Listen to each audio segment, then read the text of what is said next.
नमस्कार, मैं हूं आकांक्षा पांडे और आप देख रहे हैं IBC 24। रात के 10 बज गए और वक्त हो गया है 10 बजे रात पूरी दिन की बात का। तो रात 10 बजे तक दिन भर की तमाम बड़ी खबरों का पूरा अपडेट आपको इस एक बुलेटिन में मिलेगा। और बुलेटिन में सबसे पहले बात करेंगे बयानों के बखेड़ा की। जी हां, राधिका खेड़ा ने कांग्रेस से इस्तीफा दे दिया है। इसी बीच आज प्रेस कॉन्फ्रेंस करके राधिका खेड़ा ने कांग्रेस पर कई सनसनीखेज आरोप लगाए। उन्होंने आरोप लगाया कि सुशील आनंद शुक्ला उन्हें रात में फोन लगाते थे। यहां तक कि राहुल गांधी की भारत जोड़ो न्याय यात्रा के दौरान सुशील आनंद शुक्ला ने उन्हें शराब ऑफर की। सुशील आनंद शुक्ला ने रात में उनका दरवाजा खटखटाया, उनके साथ बदसलूकी की। इस दौरान कई बार वो भावुक भी हो गई। जब उन्होंने इसकी शिकायत भूपेश बघेल से की तो उन्होंने छत्तीसगढ़ छोड़ने को कह दिया। राधिका खेड़ा के गंभीर आरोप के बाद सुशील आनंद शुक्ला भी मीडिया से मुखातिब हुए और उन्होंने इन आरोपों को बेबुनियाद बताया। सुशील आनंद शुक्ला ने बताया कि उनके परिवार में कोई शराब नहीं पीता। कांग्रेस के प्रदेश अध्यक्ष दीपक बैज ने भी राधिका खेड़ा के आरोप का जवाब देते हुए कहा कि वो बीजेपी की भाषा बोल रही हैं। श्री अयोध्या धाम रामलल्ला की जन्मभूमि हम सब हिंदुओं के लिए बहुत ही पवित्र स्थली है और मैं वहाँ दर्शन करने से अपने आप को रोक नहीं पाई, लेकिन वहाँ जाने का विरोध इस कदर मुझे सहना पड़ेगा मैंने अपने जीवन में कभी नहीं सोचा था। हमारी पार्टी बात करती है महिला न्याय के लिए, किसान न्याय के लिए, युवा न्याय के लिए, श्रमिक न्याय के लिए, और जब खुद के घर में अन्याय होता है और उस पर चुप्पी साध लेते हैं क्योंकि सिर्फ इसीलिए क्योंकि हम राम जी के दर्शन करके आए और न्याय देने से हमें इनकार कर दिया जाता है। राम मंदिर तो कोई भी जा सकता है, देश का हर नागरिक जा सकता है। ये घर परिवार की बात था, तो इसको किसी जाति या धर्म से या किसी मंदिर से जोड़ के नहीं देखना चाहिए। मेरे साथ छत्तीसगढ़ प्रदेश कांग्रेस कार्यालय में अभद्रता हुई। मुझे वहाँ पे धक्का मुक्की करी गई, कमरे में बंद कर दिया गया, लेकिन मेरे साथ न्याय नहीं हुआ। मैं चीख चीख कर गुहार करती रही, छोटे से लेकर सबसे बड़े शीर्ष नेतृत्व तक गुहार करती रही, लेकिन मुझे न्याय नहीं मिला। यह उनको चुनौती देता हूं और मांग करता हूं कि उस वीडियो को सार्वजनिक कर दे। उस कमरे में जो वीडियो है, सारे घटनाक्रम क्रिस्टल क्लियर हो जाएंगे, दूध का दूध, पानी का पानी हो जाएगा। जब मेरे उनके बीच में बहस की शुरुआत हुई थी तो उन्होंने वीडियो बनाना शुरू किया था। बमुश्किल से 1 मिनट का मामला था, उनके पास वीडियो है। उस वीडियो को उन्होंने सार्वजनिक करने की धमकी अपने ट्वीट में भी की थी। मैं आज बोलता हूं, चुनौती देता हूं कि उस धमकी को सार्वजनिक कर दें, सारी चीज़ें क्लियर हो जाएगी। राहुल गांधी जी की यात्रा के दौरान मुझे शराब ऑफर करी, उनके साथ एक और उनके साथी थे धनंजय ठाकुर, और यहाँ से कांग्रेस के 2 लड़कियां जो काम करती थी मीडिया डिपार्टमेंट में, वो मेरे साथ थी और उनके सामने ही हुआ कि लगातार मुझे रात को कमरे में, जब हम कोरबा में थे, जब हम वहाँ पे यात्रा में वेट कर रहे थे रात को, तो मुझे लगातार फ़ोन करके सामने भी आके कि आपको कौन सी शराब चाहिए, हम आपके कमरे में शराब पहुँचाने का काम करेंगे। और शराब पी के 5 से 6 इसके प्रवक्ताओं के साथ मीडिया चेयरमैन आके मेरे कमरे पे भी खटखटाते थे। उन्होंने मर्यादाओं की सीमा को, अभद्रता की सीमा को, आरोप लगाने की सीमा को भी पार करके बोला कि रात को 1 बजे मैंने उनका दरवाज़ा ठोका था, जबकि भारत जोड़ो यात्रा फरवरी में आई थी। संभवतः 11 या 12 फरवरी को छत्तीसगढ़ आई थी। मैं रायगढ़ में शामिल हुआ था, शक्ति में शामिल हुआ था। उसके बाद हम और हमारे साथी सीधे चले गए थे अंबिकापुर में, उसके पहले बरपाली में, जहां दूसरे दिन माननीय जयराम रमेश जी की पत्रकार वार्ता होनी थी। हम लोग कोरबा में रुके ही नहीं थे, जहां पे मेरे ऊपर आरोप लगाया जा रहा है कि मैंने उनको शराब ऑफर किया, उनका दरवाज़ा ठोका। प्रधानमंत्री नरेंद्र मोदी के आरोपों के बीच सोमवार को पोरलाल खड़ते के समर्थन में प्रचार करने खरगोन पहुंचे राहुल गांधी भक्ति में लीन दिखे। सभा से पहले राहुल गांधी शेगांव में स्थित प्रसिद्ध देवी श्री लालबाई फूलबाई माताजी मंदिर में पूजा पाठ करने के लिए पहुंचे। राहुल गांधी ने करीब 10 मिनट तक मंदिर में पूजा अर्चना कर माताजी से कांग्रेस पार्टी के लिए आशीर्वाद मांगा। मंदिर के पुजारी ने राहुल गांधी के माथे पर टीका लगाया और पूजा कराई। वहीं भगवानपुरा से कांग्रेस विधायक केदार डाबर ने राहुल का चुनरी उड़ाकर मंदिर में स्वागत किया। बता दें कि प्रधानमंत्री अपनी चुनावी सभाओं और इंटरव्यू में कह चुके हैं कि अल्पसंख्यक वोटों की नाराजगी के डर से इस बार कांग्रेस के शहजादे मंदिर नहीं जा रहे हैं, लेकिन इस बार राहुल गांधी मंदिर गए।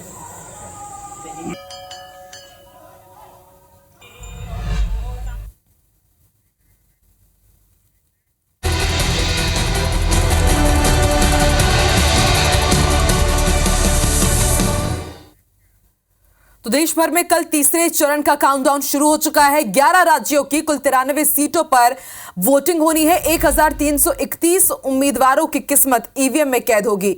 इस चुनाव में 7 केंद्रीय मंत्री, 4 पूर्व मुख्यमंत्री की किस्मत दांव पर लगी है। जहां गांधीनगर से गृह मंत्री अमित शाह चुनावी मैदान में हैं, वहीं अखिलेश यादव और डिंपल यादव की सीट पर भी कल वोटिंग होनी है। मंगलवार को मध्य प्रदेश की 9, छत्तीसगढ़ की 7 सीटों पर वोटिंग होगी। मध्य प्रदेश में शिवराज सिंह चौहान, ज्योतिरादित्य सिंधिया, दिग्विजय सिंह की साख दांव पर है। छत्तीसगढ़ में कैबिनेट मंत्री बृजमोहन अग्रवाल और राज्यसभा सांसद सरोज पांडे की किस्मत भी ईवीएम में कल कैद होगी।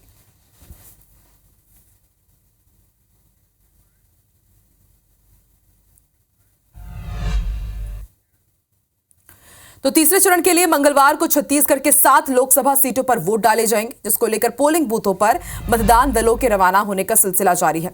सोमवार को जांजगीर चांपा, दुर्ग, मुंगेली, कोरबा और जशपुर समेत अन्य जिलों से पोलिंग बूथों पर मतदान दल रवाना हुए हैं।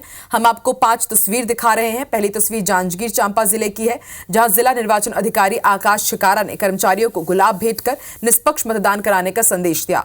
दूसरी तस्वीर पत्थलगांव के बगीचा की है, जहां मतदान दलों का विशेष पिछड़ी जनजाति बिरहोर और पहाड़ी कोरवाओं ने पारंपरिक नाच गाने के साथ तिलक लगाकर स्वागत किया। तीसरी तस्वीर दुर्ग जिले की है, जहां मतदान सामग्री के साथ बूथों के लिए मतदान दल रवाना हुए हैं। चौथी तस्वीर मुंगेली की, जहां जिले के 659 मतदान केंद्रों के लिए मतदान दलों को जिला निर्वाचन अधिकारी ने हरी झंडी दिखाकर रवाना किया।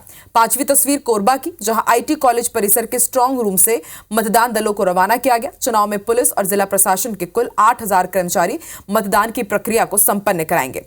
249 बूथों में महिला कर्मचारियों की ड्यूटी लगाई गई है। कल होने वाले निर्वाचन के लिए सभी मतदान केंद्र के लिए हम लोग सामग्री का यहाँ से डिस्पैच कर रहे हैं। हमारे सारे मतदान दल, जिसमें इस बारी 200 से अधिक हमारे महिला मतदान दल भी हैं, वो सब लोग रवानगी कर रहे हैं और हमने सभी बूथों पर गर्मी को देखते हुए संपूर्ण रूप से व्यवस्था करा ली है। लोकसभा चुनाव 2024 के अंतर्गत जांजगीर लोकसभा क्षेत्र में जांजगीर जिले में मतदान की स्वतंत्र एवं शांतिपूर्वक मतदान की पूरी तैयारी कर ली गई है। मतदान सामग्री का वितरण किया गया है। तीनों क्षेत्रों के लिए विधानसभा के जो क्षेत्र आते हैं, लोरमी, मुंगेली और बिल्हा के 118 मतदान केंद्र, जो हमारे अचानक मार रिजर्व के जो दूरस्थ इलाके हैं, वहाँ की पोलिंग पार्टीज़ को हमने पहले रवाना किया ताकि वो पहले वहाँ पहुँच जाएँ और अच्छी व्यवस्था है। पुलिस पार्टी भी साथ में जा रही है। महिलाओं के द्वारा चुनाव करवाया जाए। सभी अगर देखेंगे polling team and government machinery और सभी मतलब एसपी साहब की टीम, इन सभी को मिला के 7 से 8 हज़ार लोग इस चुनाव कार्य में संलग्न हैं। एक त्रिस्तरीय सुरक्षा व्यवस्था कोरबा के अंदर शांतिपूर्ण चुनाव संपन्न कराने के लिए लगाया गया है और हमारे पास केंद्रीय सुरक्षा बल की लगभग 17 कंपनियां यहाँ पे मौजूद हैं। ग्वालियर लोकसभा में भी 7 मई को वोटिंग है। यहां 21,54,000 से ज्यादा मतदाता वोट डालेंगे। ग्वालियर जिले में कुल 1,680 मतदान केंद्र बनाए गए हैं। इनमें 471 मतदान केंद्र संवेदनशील, अति संवेदनशील की श्रेणी में रखे गए हैं। 100 मॉडल बूथ केंद्र भी बनाए गए हैं और 75 पिंक बूथ होंगे, जहां मतदान करवाने और सुरक्षा की जिम्मेदारी भी महिलाओं की ही होगी। इसके साथ ही 6 दिव्यांग पोलिंग बूथ भी बनाए गए हैं। मॉडल और पिंक बूथ को बड़े खूबसूरत तरीके से सजाया गया है।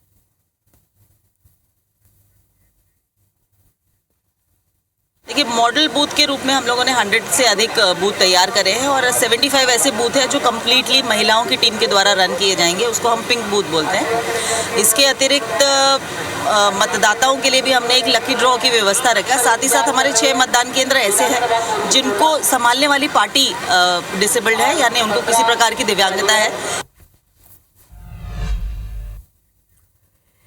बेमेतरा जिले में लोकसभा चुनाव के ठीक एक दिन पहले ग्रामीणों ने मतदान बहिष्कार का ऐलान कर दिया। नवागढ़ विधानसभा क्षेत्र के झाझाडीह, रामपुर और मोतिमपुर के ग्रामीणों ने कलेक्टर से मुलाकात कर गांव पहुंच मार्ग नहीं होने से मतदान बहिष्कार को लेकर ज्ञापन सौंपा। सड़क नहीं होने से आवागमन में असुविधा, आपात स्थिति में परेशानी की बात ग्रामीणों ने कही है। इधर अंबिकापुर में भी लवईडीह के ग्रामीणों ने मतदान का बहिष्कार कर दिया है। ग्रामीणों का कहना है कि लंबे समय से पुल नहीं होने के कारण ग्रामीणों को मुसीबतों का सामना करना पड़ता है। जब तक पुल नहीं बनता तब तक मतदान नहीं करने की बात ग्रामीणों ने कही है।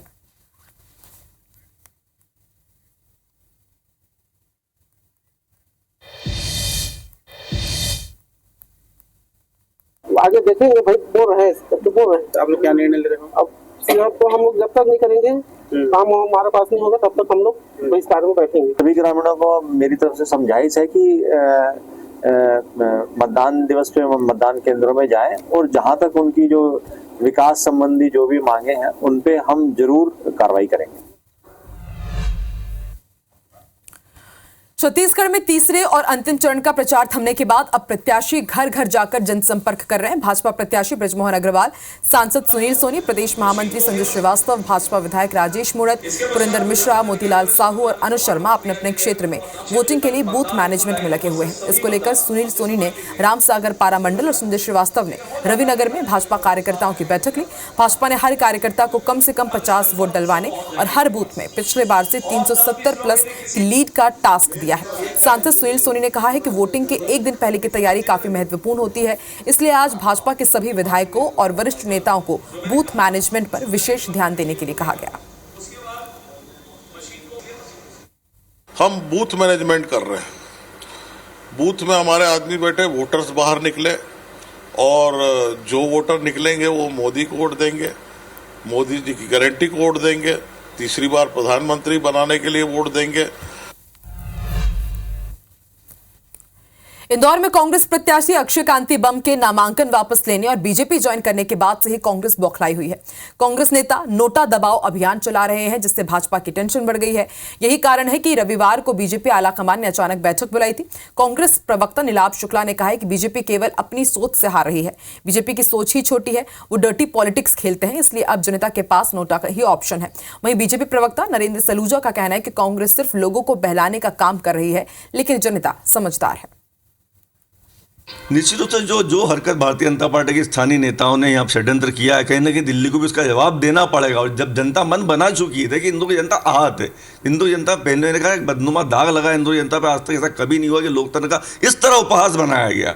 तो जनता भी पूरी तरह नोटा का समर्थन करेगी, कांग्रेस समर्थन करेगी। और निश्चित रूप से इस बार नोटा के किसको लेकर भारतीय जनता पार्टी को मुंह की खाना पड़ेगी।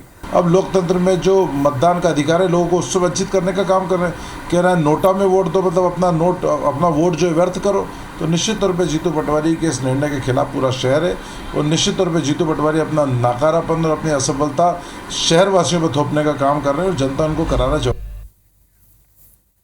इंदौर से कांग्रेस के प्रत्याशी रहे अक्षय कांति बम के बीजेपी में शामिल होने के बाद कई लोग खुश हैं, लेकिन कुछ लोग नाराजगी भी जता रहे हैं। मामले में भाजपा और कांग्रेस प्रवक्ताओं ने एक दूसरे पर निशाना साधा। भाजपा प्रवक्ता नरेंद्र सलूजा ने अक्षय बम के कथन को सही बताते हुए कहा कि अक्षय बम एक पढ़े लिखे इंसान है, देर से ही सही, लेकिन उन्हें समझ आ गया कि कौन सी पार्टी सही है। वहीं कांग्रेस प्रवक्ता नीलाभ शुक्ला ने अक्षय कांति बम को गद्दार बताया। कांग्रेस का कहना है कि अक्षय बम किसी भी पार्टी में रहे, अब वो गद्दार ही रहेंगे। देखिए, अक्षय बम की पत्रकार वार्ता हुई, मीडिया के सामने उन्होंने सारे सनसनीखेज खुलासे से करे। किस प्रकार पहले दिन में कांग्रेस कार्यालय गया तो 20 कार्यकर्ता मात्र थे, किस प्रकार से मेरा पहले दिन भी कार्यक्रम नहीं बनाया गया और लगातार 7 दिन मेरे जनसंपर्क के कार्यक्रम नहीं बनाए गए। और बताए ना कांग्रेस के क्यों उनके जनसंपर्क कैंसिल हुए। कांग्रेस का एक कार्यकर्ता बड़े उत्साह के साथ लगा हुआ था, समय खर्च कर रहा, लेकिन अक्षय मैंने सबके साथ दगा किया, धोखेबाजी करी, उनकी उम्मीदों पर पानी फेरा। जी झूठ बोला यार। मैंने कहा अक्षय भाई चूंकि बैकफुट पर आ चुके हैं तो सिर्फ अपना दामन बचाने के लिए कांग्रेस पर ठीकरा फोड़ना है, कीचड़ उछाल रहे हैं। पूरी षड्यंत्र में अक्षय बम और भारतीय जनता पार्टी के वो नेता जो षड्यंत्र में शामिल है उनका दारोमदार। बात करते हैं हाईकोर्ट के बड़े फैसले की। आर्थिक रूप से कमजोर वर्ग को सरकारी भर्तियों में दिए जाने वाले 10% ईडब्ल्यूएस आरक्षण पर हाईकोर्ट का बड़ा फैसला आया है। जबलपुर हाईकोर्ट ने यह साफ किया है कि ईडब्ल्यूएस आरक्षण भर्तियों के अनारक्षित पदों में से 10% पदों पर ही दिया जा सकता है। कोर्ट ने कहा कि अलग से आरक्षण का लाभ लेने वाले एसटी, एससी और ओबीसी को ईडब्ल्यूएस आरक्षण का लाभ नहीं दिया जा सकता। इन्हीं टिप्पणियों के साथ ही हाईकोर्ट ने कुल पदों पर 10% ईडब्ल्यूएस आरक्षण की मांग वाली याचिकाएं खारिज कर दी है। दरअसल मध्य प्रदेश में लैब टेक्नीशियंस की भर्तियों में ईडब्ल्यूएस आरक्षण को लेकर याचिकाएं दायर की गई थी। इनमें कहा गया था कि जब कुल 219 पदों पर भर्तियां होनी है तो इनमें से 22 पद ईडब्ल्यूएस वर्ग के लिए आरक्षित किए जाएं। सुनवाई के दौरान कोर्ट ने 219 में से एसटी, एससी और ओबीसी आरक्षित सीटों को घटाकर सिर्फ अनारक्षित सीटों पर ही 10% ईडब्ल्यूएस आरक्षण दिया जाना चाहिए। माननीय न्यायालय ने स्पष्ट ऑब्जर्वेशन दिया है कि ईडब्ल्यूएस आरक्षण में एससी, एसटी, ओबीसी को एक्सक्लूड किया गया है, तो शेष जो पद रहते हैं एससी, एसटी और ओबीसी के बाद जो शेष पद बचते हैं अनारक्षित, तो अनारक्षित पदों में से 10% पद एलोकेट होना चाहिए, ना कि 100% पदों में से। और अब खबर जगदलपुर से, जहां युवक की मौत का मुआवजा वन विभाग ने नहीं दिया तो कोर्ट के आदेश पर डीएफओ का दफ्तर ही सील कर दिया गया। दरअसल वन विभाग की गाड़ी से साल 2021 में कमल कश्यप युवक की सड़क हादसे में मौत हो गई थी। मृतक की पत्नी ने जिला सत्र न्यायालय में परिवाद दाखिल किया और छत्तीसगढ़ शासन और वन विभाग के खिलाफ मुआवजे की मांग की। मामले की सुनवाई के बाद वन विभाग के डीएफओ का दफ्तर अब सील कर दिया गया है। मामले में वन विभाग ने जिला सत्र न्यायालय में प्रकरण के निराकरण को लेकर समय मांगने के लिए अब आवेदन दिया है।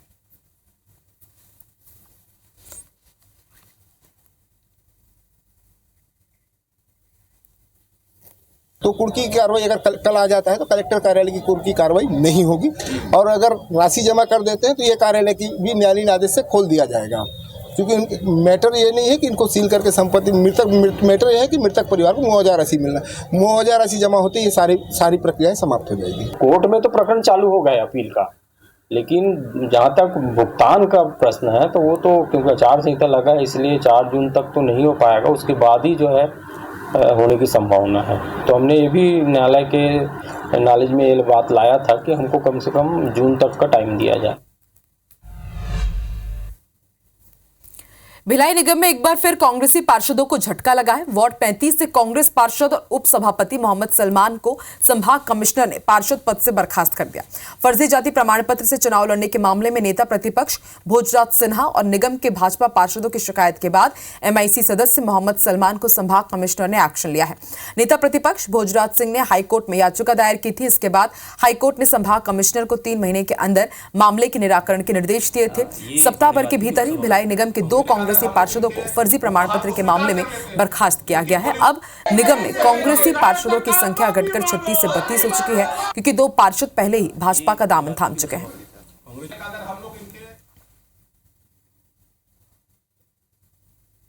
थाना सुपेला में वह आयुक्त संभाग आयुक्त को लेटर दिया और हाईकोर्ट से निवेदन किया कि इनकी पार्षदी बर्खास्त किया जाए और इनके ऊपर एफआईआर किया जाए, जिसमें थाना सुपेला में धारा 420, 368, 68, 471 जो कि सलमान के नाम पे दर्ज है, और माननीय उच्च न्यायालय के निवेदन पर माननीय संभाग आयुक्त के द्वारा आज उनको अपने पार्षद पद से हटाया गया। और 10 बजे रात पूरे दिन की बात में फिलहाल इतना ही। देश और दुनिया की तमाम बड़ी खबरें आगे देखिए फास्ट अंदाज में छाया चौधरी के साथ। मुझे दीजिए इजाजत, नमस्कार।